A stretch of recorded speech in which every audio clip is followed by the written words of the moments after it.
Olha que maravilha! Mais uma vez juntos aqui unidos no Centro de Mídias da UEA, todos nós conectados de alguma forma, então espero que vocês estejam bem. E aí recebam o meu abraço afetuoso nessa nossa disciplina que eu acho que é a melhor do curso, maravilhosa, que é Português Instrumental, né? Na verdade, é maravilhosa por quê? Porque nos permite viajar no tempo, no espaço, e assim a gente terminou a aula passada, vocês lembram?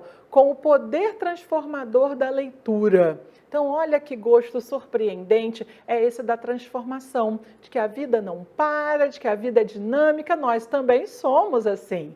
Então, é por isso que nós escolhemos aí tópicos bem interessantes, esperamos que sejam interessantes, para que você possa rever conteúdos. Talvez não tenha muita novidade, mas você possa rever conteúdos e encarar os desafios. No primeiro momento, no primeiro tópico, o desafio foi pensar a leitura na universidade. Ela é uma leitura mais complexa, porque, na verdade, a gente vai estar pesquisando e também produzindo novos conteúdos, né? A ideia é que a gente estude mais demoradamente os assuntos, se familiarize com eles, né? Descubra novidades, e é por isso que nós vimos o poder de transformação da leitura, porque a leitura não é só algo da área de educação, é também da área da cultura. Então, nós falamos dos produtos culturais, né? Então, de alguns hábitos culturais do brasileiro, e a falta é muito ruim. Por quê? Conviver com a cultura, com as nossas culturas, com as nossas manifestações artísticas, é também pensar como a linguagem, como a nossa língua pode se tornar bem expressiva. Por isso que o tópico de hoje é diversidade linguística. Como assim? Vamos pensar então se a língua é esse conjunto, esse código homogêneo, ou se ela também, uma mesma língua, vai se diferenciando. E a gente já convida vocês a refletirem conosco a partir do filme Língua, Vidas em Português. Então, a ideia é que a gente faça um estudo dirigido, pensando aí produtos culturais, convivendo com eles e aí produzindo um pensamento sobre determinados assuntos que ele traz. Esse filme, turma, é muito bacana, chama Língua, Vidas em Português. Então, olha o plural aí, vidas em português. A marca dessa pluralidade é que vai fazer com que o filme que seja um filme bem atual. Ele não é atual, ele é de 2004. Olha, considere o documentário Língua, Vidas em Português de 2004. Então, nós temos aqui, já que olhar para ele com um olhar voltado no tempo, mas também com um olhar de quem pode atualizar determinadas informações. Eu tenho que perceber que gênero documentário não é um gênero que passa sempre na TV. Geralmente, a TV investe em gêneros aí mais ficcionais, de aventura principalmente, e principalmente ação, né? Vocês sabem disso. O documentário ele é um pouco mais lento, porque ele vai navegar aí por depoimentos, por paisagens. Então, a gente vai ter que conhecer uma maior variedade de informações. Foi dirigido por Vitor Lopes. Ele é moçambicano. Opa, Moçambique é um país africano que fala português, não é? Então, a nacionalidade dele é portuguesa e ele é radicado no Brasil. Então, Moçambique, Portugal e Brasil já está na formação dele. Nossa, Fátima, então uma pessoa carrega em si todo o movimento da língua portuguesa, não é? Então, originada em Portugal, na verdade ela é um desdobramento de outras raízes, né, que vem aí a indo-europeia, aí a influência árabe, o nosso português, como chegou ao Brasil, entrou em contato com as línguas que aqui existiam, entrou em contato com as línguas que existiam lá em África, e aí virou esse corpo que se move por muitos lugares. Então, quando a gente lê a sinopse do filme, a gente percebe essa responsabilidade. Em 2004, eles disseram assim: todo dia, 200 milhões de pessoas levam suas vidas em português. Fazem negócios e escrevem poemas. Brigam no trânsito, contam piadas, declaram amor. Todo dia, a língua portuguesa renasce em bocas brasileiras, moçambicanas, goesas, angolanas, japonesas, cabo-verdianas, portuguesas, guineenses. Novas línguas mestiças, temperadas por melodias de todos os continentes, habitadas por deuses muito mais antigos e que ela acolhe como filhos.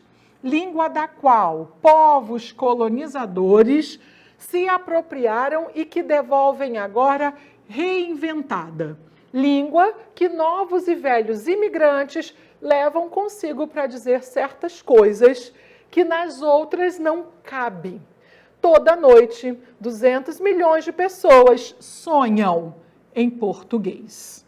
Algumas delas estão nesse filme. Olha que bacana essa sinopse, né? Tão importante, mostrando para a gente que a língua é nossa identidade, mas de tantas pessoas espalhadas por tantos países. Aqueles em que colonizadores chegaram, se misturaram, né, e elas se apresentam agora mestiças, mas também aqueles países que não têm a língua portuguesa como oficial, mas que muitos imigrantes chegaram lá e aí agora já se incorporaram ela no seu vocabulário, que não conseguem dizer outras coisas, né, em outra língua, só cabe em português. A gente sempre brinca, né, a palavra saudade. Como fala a palavra saudade em outras línguas? Difícil esse sentimento, né, que o poeta Fernando Pessoa tão bem trabalhou na sua poesia, né? Ó, mar salgado, quanto do teu sal é fruto de Portugal, né? Do sofrimento, da dor, daqueles que partiam em busca de novos territórios, que vai deixando essa saudade que é típica do povo português. Então a gente vai vendo a presença da cultura, da gastronomia, das artes, da arquitetura, a gente vai vendo também as religiões, os trabalhos, porque o filme vai exatamente mostrar como as pessoas levam suas vidas nesses territórios que talvez vocês nem conheçam, nem todo mundo sabe onde se fala português como língua oficial. Então, Brasil, né, se fala português como língua oficial, Portugal também. E os países africanos, Angola, Cabo Verde, Guiné-Bissau, São Tomé e Príncipe e Moçambique. São 5, né? 5 países africanos. Nos outros países é porque a gente vê, então, uma presença do português, mas não necessariamente oficial, Macau, Timor, Guiné Equatorial, Japão e Goa, que vão aparecer no filme. Tá? Então, Fátima, o que esse filme traz para a gente, assim, de uma maneira principal? Porque tem muitos temas dentro dele. E aí a gente chega onde nós queremos. A diversidade, né, que o filme mostra, evidencia para a gente uma projeção da língua oral. São pessoas que relatam porque, né, elas estão fazendo determinado trabalho. Então, vocês vão até rir com alguns personagens, né, como um vendedor de bala no ônibus, que é ex-funkeiro, ex-pichador, ex-cantador de rap, e ele fala desse jeitinho. E hoje ele é pastor também. Então, vocês vão começar a analisar o texto das pessoas, o discurso das pessoas. Outra profissão que aparece, que é muito interessante, é a do do sapador. É a pessoa que desmina território. Já viram isso? São territórios minados na África, né, e que as pessoas vão trabalhar tirando aquelas minas, mas manualmente. É bem interessante. Então, você fala, nossa, a língua também me aproxima de pessoas que fazem coisas, né, atividades tão distintas das minhas. E aí a gente vai vendo, então, como cada uma incorpora essa diferença no seu discurso. Um estudo mais detalhado sobre as diferenças entre as duas modalidades da língua, a escrita e a falada, né? A gente percebe aí que tem nuances, se são modalidades, tem nuances, tem características diferentes. Agora, essa vida na universidade é um convite a gente pensar mais a modalidade escrita ou então uma fala mais rebuscada para a apresentação dos relatórios, dos projetos, das ideias transformadas também em negócios, né, em apresentação para os clientes, por exemplo. Então, a gente começa a ver que essa variedade ela vai aí se tornar mais complexa, vai se potencializar. Então, vamos lá. Vamos identificar algumas interferências, né, que podem surgir na escrita, que podem ser interferências indevidas, quando a gente não compreende as modalidades. Vejamos aí duas modalidades. Nós temos a modalidade falada e a modalidade escrita. Então, na modalidade falada, a expressividade da língua oral se apresenta por meio da acentuação, da entonação, das pausas, das mímicas, né, dos gestos. Nossa, gente, como transferir isso para a escrita? Então, a escrita, ela já é diferenciada, tem o emprego do discurso direto e a pontuação, né, se sobressai como traço de expressividade. Então, eu preciso compreender que eu falo de um jeito e escrevo de outro. Os recursos que eu uso são diferenciados. Então, eu preciso mostrar um domínio, certo? Simultaneidade entre planejamento e produção, correção feita no momento, na modalidade falada. E na escrita, eu já tenho a possibilidade de planejar anteriormente. E se houver erros, não há possibilidade de correção, porque eu já pude planejar, eu já pude produzir e eu já pude revisar antes de entregar. Tá vendo? Outra diferença, vocabulário restrito, repetições de palavras na modalidade falada. Mas na escrita, você pode pegar os dicionários, você pode mudar. Então, é exatamente o vocabulário se apresentando de forma ampla e variada. Na modalidade falada, todo mundo acaba empregando gírias e palavras novas, que são os neologismos, né? Já na modalidade escrita, eu tenho emprego de formas técnicas, né, e termos também precisos, bem relacionados a cada área. A gente consegue, né, no jornal, por exemplo, identificar um discurso dos advogados, um discurso dos médicos, né? Eles falam determinadas palavras que cabem muito bem entre eles. Às vezes a gente fica assim, meu Deus, o que isso quer dizer? Porque é um vocabulário, porque são termos mais específicos daquela área. Então, é um vocabulário mais, né, incorporado dentro daquela dinâmica ali. A gente consegue saber, até que não consegue entender, ou que a gente sabe, não, faz parte daquele vocabulário, deixa eu aqui encontrar uma outra forma de entender isso, tá? Na modalidade falada, tem desvios, construções interrompidas, você interrompe, fala outra coisa, volta, é bem comum isso, mas reorganiza, hesita, tem alternância de vozes, presença imensa de conversadores, marcadores conversacionais, não é? Né? Por exemplo, e você fica assim, insistindo naquilo, né? Repetição faz parte da conversa, porque ela é mais livre, mais espontânea, digamos assim. Então, agora entendo, aí, daí, né, exclamações onomatopeias. Já na modalidade escrita, a gente tem uma sequência linear, sem descontinuidades. E o que a gente vê? A presença dos conectivos para marcar mudanças de tópico. Então, dessa forma, tem uma preocupação em apresentar essa continuidade do texto, tá? Para marcar mudanças de tópicos ou ligações entre eles.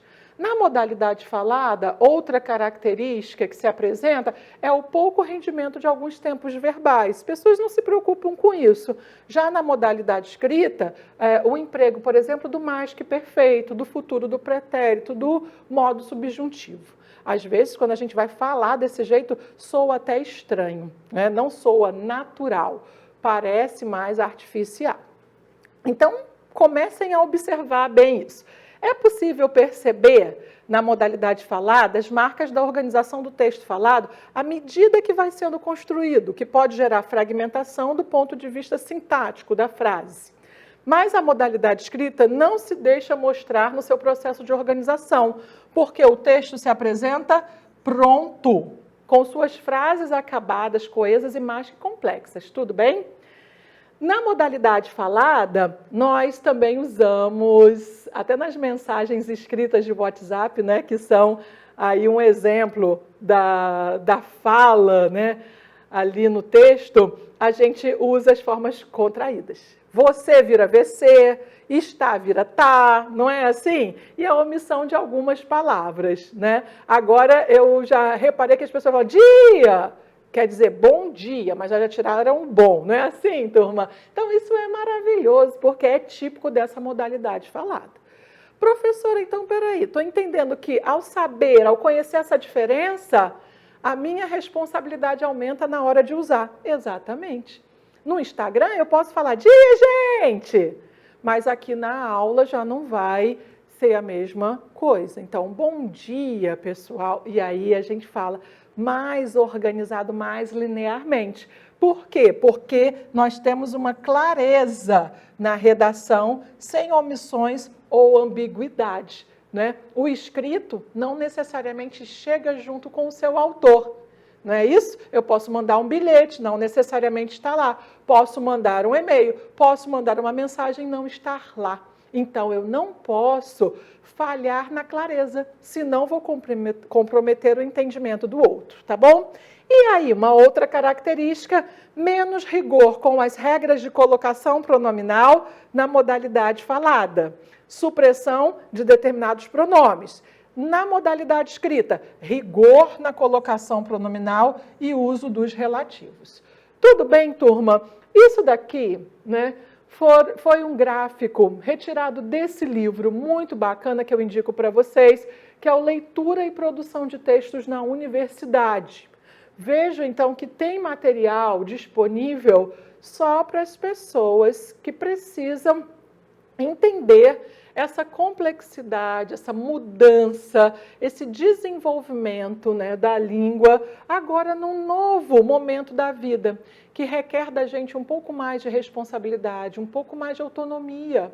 Pode ser que vocês estejam sozinhos. Lembra o que eu falei? Avalie aí essas competências e veja em qual delas você tem maior desenvoltura, qual delas você tem maior desafio, não é? Ou seja, as fraquezas vão aparecer, mas a gente vai enfrentar. Então, tem os manuais também que nos ajudam. Esse livro, Leitura e Produção de Texto na Universidade, é muito bacana. É da Débora Costa e da Cláudia Salces, né? E ele é um livro de 2013, mais ou menos recente. Então, elas evidenciam aí essas modalidades e elas ainda chamam a atenção da gente, dizendo que a língua escrita e a língua oral são dois códigos diversos, cada um com suas características. Ah, então agora é importante entender essas características, porque eu vou usar, vai aumentar a quantidade, né, de textos com os quais eu vou conviver. Então, eu tenho que saber como, isso que é uma educação linguística, eu tenho que saber como me mobilizar meus conhecimentos, né, para então ter uma mobilidade dentro deles, tá bom? Tenho que conhecer os recursos expressivos e o campo de ação. Na hora de escrever uma carta, um e-mail para a secretaria, eu escrevo de um jeito. Na hora de mandar um WhatsApp para a professora, eu escrevo de outro. Mas na hora de mandar um WhatsApp para o meu colega, eu escrevo de outro. Ah, então o mesmo falante, o produtor de textos, ele vai, né, se diferenciar, ele vai atuar de formas diferentes em cada uma dessas modalidades, desses gêneros que vão aparecer, tá? O sistema gramatical mantém-se o mesmo nas duas modalidades. embora cada uma atualize recursos diferentes, como a gente já viu, em função das exigências. Quais são essas exigências, turma? Interacionais, eu estou interagindo com o outro, e comunicativas, tudo bem? Tanto na língua escrita quanto na língua oral, é preciso haver sintonia entre os participantes do processo para o sucesso da comunicação. Então, eu estou me comunicando com o outro, né? Eu preciso tentar entender quem é esse outro, ele precisa tentar entender quem sou eu. Às vezes próximo e familiar, às vezes uma pessoa com a qual não convivo, que eu não conheço, estou conhecendo naquele momento, ok? A sintonia pressupõe o quê? Adequação da linguagem usada pelo falante escritor. O que você vai observar? Vocabulário, nível de formalidade, etc. Né? A do ouvinte leitor. Então, os dois interlocutores aí. E o domínio de áreas de conhecimento que seja também semelhante. Por isso a gente estava falando aqui, né? Na área da advocacia, dois advogados conversando é diferente de um advogado conversando com uma pessoa que não é da área. Dois médicos conversando é diferente de um médico com uma pessoa que não é da área, né? Às vezes é uma pessoa da casa dele, então já convive tanto com ele que ele até fala diferente daquela pessoa que ele encontra na rua, né? Qualquer momento faz uma pergunta para ele, tá? Da mesma forma vocês nas áreas de vocês. Então vejam aí que tem um vocabulário específico, tem um domínio de áreas específicas do conhecimento. Na língua oral, a falta de sintonia prejudica o quê? O diálogo, né? E na língua escrita, provoca textos inadequados. Por exemplo, em termos de vocabulário utilizado e até mesmo incompreensíveis. Você não consegue fazer-se compreender. Então, você prejudica a comunicação. É a comunicação que tem que estar aí em jogo, né? Nós temos que atentar para ela. O importante é a gente se comunicar, usando, né, todos os nossos conhecimentos linguísticos e também a nossa percepção do outro. O outro é muito importante para que a gente possa manter ativo esse diálogo, né? Porque nós estamos em sociedade, nós somos seres de relação social. Então, nós trabalhamos aqui com essa interação. E a interação pressupõe o quê? Um envio de informações e um recebimento de informações, tá? Por isso que agora a gente convida vocês a um outro produto cultural. Vamos navegar e conhecer esse filme maravilhoso, Narradores de Javé. E para a área de vocês, turma, é perfeito. Por quê? A área de mineração tem a ver com os bens materiais, né, imateriais, os bens naturais, né, da gente. E aí vai aparecer um conflito nesse filme que tem muito a ver com a área de vocês vão já perceber. Esse filme se chama Narradores, pessoas que narram de uma cidade chamada Javé.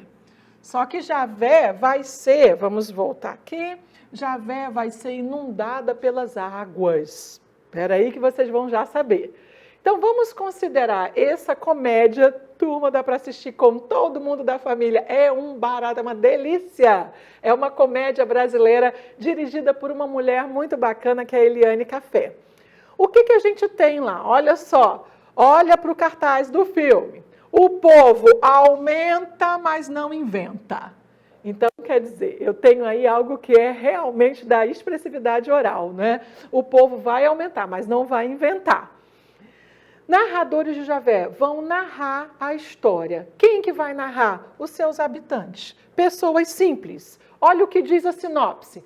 Nada mudaria a rotina do pequeno vilarejo de Javé se não fosse o fato de cair sobre ele a ameaça de sua extinção.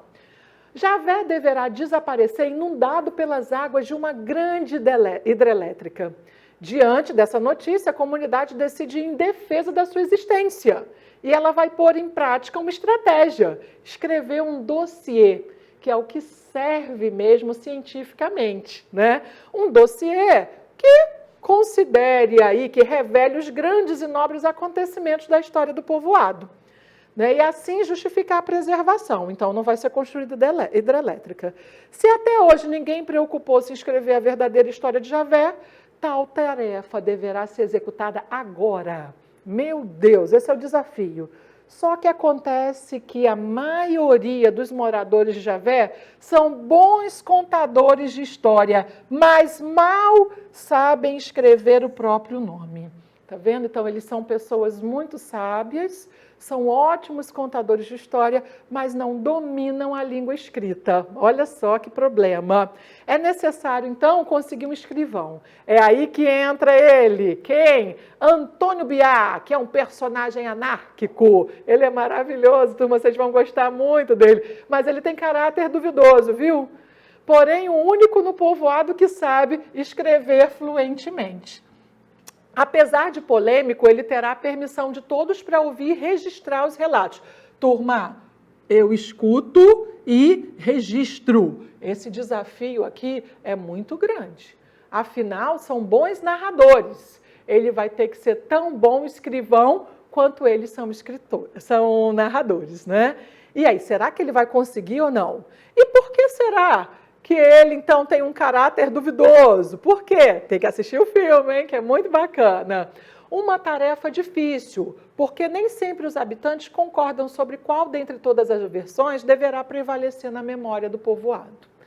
Também tem isso, eu escuto e eu vou escutar versões diferentes. Cada um vai puxar, não tem aquele ditado? A brasa para sua sardinha. E qual Biá vai escolher? Turma, é um barato, ele recebe um livrão, né? Todo em branco para colocar a história ali. E aí, ele vai conseguir? Vejamos então, na construção desse dossiê, inicia-se um duelo poético entre os contadores que disputam com suas histórias, muitas vezes fantásticas e lendárias, né? Que é inventada, e o direito de permanecerem no patrimônio de Javé. Então, os contadores que disputam suas histórias, né, o direito de permanecerem no patrimônio. E agora, a hidrelétrica vai chegar ou não? E aí, o patrimônio que é Javé vai ser inundado ou não? E Biá? Biá consegue escrever a história ou não? Então, não vou contar para vocês, mas vou trazer aqui o desafio de perceber o seguinte. A gente leu ali na sinopse que Biá é fluente na língua. O que isso significa? Nós já não vimos níveis diferentes, vimos que a pessoa pode ser alfabetizada, mas ela pode estar ainda no nível rudimentar, ainda no elementar, né? E depois que a gente vê que tem um nível de proficiência. Então, essa fluência, ela significa o quê? Bom, turma, as autoras que eu já falei dividem a linguagem em 3 níveis: culto, coloquial, familiar e popular e vulgar. Aproveita e veja em qual desses você se enquadra. Nível culto é dos intelectuais, diplomatas, cientistas e literatos. O coloquial é de pessoas com nível médio de escolarização, falada ali no seio da família. E o nível popular, pessoas com pouca ou nenhuma escolarização. O que acontece? No nível culto, olha, apresenta um vocabulário rico e diversificado, uma sintaxe complexa e normas gramaticais respeitadas. A gente percebe também supressão da gíria e de clichês. Compreende a linguagem técnica, científica e profissional. Então, veja que ela é bem trabalhada, bem rebuscada, bem elaborada. O nível coloquial familiar, ele está no meio, ele está entre os dois. Então, essas pessoas com nível médio, o que elas conseguem fazer? Sem formalidade, não tem tanta formalidade, é simples, mas tem um dado importantíssimo: clareza. Vocabulário é limitado e é pouco variado. A sintaxe é simples, usa mais oração coordenada. De forma geral, preocupa-se com a gramática, né, por conta da comunicação, mas não fica nela. No nível familiar, são admitidas pequenas transgressões até, né, as normas gramaticais, como concordâncias verbal, nominal e pronominal. Ok? Então, veja que está entre conhece, mas não usa com tanta, né, veracidade, com tanta assim, preocupação. É uma preocupação aí só de mostrar que tem alguns conhecimentos. A outra já é bem simples. Veja bem, pessoas com pouca escolaridade geralmente têm uma linguagem espontânea e despreocupada com as regras gramaticais, porque eles nem têm contato, né, com essas regras. O vocabulário é pobre ou é restrito. Não é? Você vê que não tem um vocabulário tão rebuscado. Tem uma simplificação sintática e até mistura de pronomes pessoais. E mais, faz uso da gíria e linguagem obscena, redundância, clichê e provérbios. Então, compreender os níveis da linguagem mostram para a gente que ser proficiente na língua é dominar todos os conhecimentos dela. Então, os conhecimentos intralinguísticos internos dessa língua, mas também conhecer o outro, a comunicação, conhecer o tema, compreender e usar, né, termos mais técnicos, mais precisos. No nível familiar, eu já tenho ali já sou mais despreocupado, né? E no outro nível, mais ainda, eu tenho até um desconhecimento. Cuidado para não confundirem com sabedoria. Vocês vão ver no Narradores de Javé que as pessoas são grandes narradores, falam muito bem, se comunicam muito bem, mas na hora de passar para o papel que é diferente. E aí, para terminar essa aula, né, que é sobre essa diversidade, uma mesma língua tendo características bem diferentes, o mesmo indivíduo, inclusive, ele muda, já pensou? Né? Uma pessoa, quando você terminar a sua formação, a pessoa que se forma fala diferente, ela já incorpora um novo vocabulário, né, por conta dos textos com os quais vocês vão conviver nesses anos de estudo. Né? Então, uma mesma pessoa muda em relação ao ambiente. De repente, aqui eu falo de um jeito, quando eu vou à praia, alguma situação de lazer, eu falo de outro, mais espontâneo. Né? Então, vejam que tem muitas diferenças no espaço, no tempo, né, em relação à profissão, tem muitas diferenças. Para a gente perceber isso, eu indico para vocês um último filme, que na verdade é uma adaptação, né? Não é uma adaptação, é o próprio livro lido, mas é um livro, O Paraíso São os Outros, de um escritor muito bacana. Olha, já vejam que o nome dele é escrito com minúscula. Ele faz questão, é o Walter Hugo Mãe. Então, O Paraíso São os Outros vai ser lido por pessoas de diversas nacionalidades, como a gente começou essa aula falando, todas de língua portuguesa. Vocês vão ver, então, aí os registros, né, diferentes. Vão estar lendo um livro escrito, mas o modo de falar, as modalidades são distintas. Então, eu espero que vocês possam refletir sobre o uso, a comunicação e a diferenciação entre a língua falada, né, a língua na sua modalidade falada e na sua modalidade escrita. E consigam aí, né, flexibilizar o discurso e demonstrar que são educados linguisticamente. Até a próxima!